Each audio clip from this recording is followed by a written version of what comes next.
In tonight's Operation Crime and Justice report, the city of Seattle has sued gun manufacturer Glock, accusing the company of being responsible for an increase in shots being fired in recent years.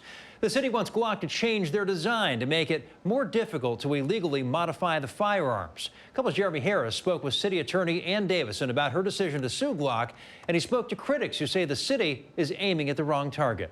The Glock Switches. It's a small device that has led to a huge increase in the number of rounds being fired in the city of Seattle.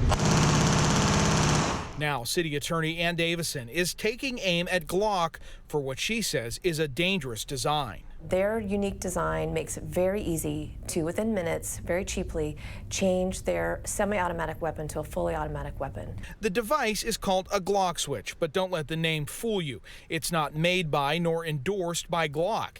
These are illegal devices that modify the gun to shoot through an entire magazine in seconds.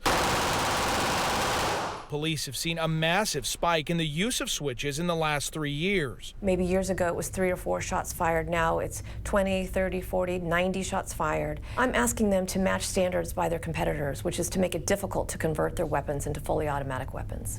Glock switches are illegal to either make or possess, but here's the problem. They're not hard to get your hands on. They can be bought online, or they can even be made with 3D printers. Where does the problem lie? The problem lies with people installing these on firearms. That's an illegal activity. William Kirk of Washington Gun Law says the city is focusing on the wrong target. The problem is not the gun manufacturers. The problem is not the lawful and responsible gun owners. The problem are the people who are committing the criminal acts. And I wonder if Seattle truly does have an escalating gun violence problem, how much of that was caused by their choice to de-police the community? Because how's that worked out for the city so far? The city's lawsuit says Glock switches are responsible for more than doubling the number of rounds fired in the city each year. Your critics will look at this and say you should be focused on holding offenders accountable who actually convert the handguns as opposed to the manufacturer. What would you say to that? It's both.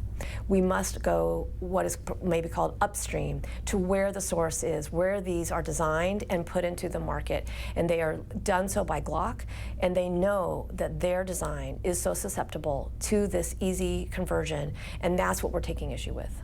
I think this is a waste of time. I think that there's a piece of federal legislation that's going to shoot this lawsuit out of the sky, and I think she's probably doing it for political reasons. In Seattle, Jeremy Harris, KOMO News.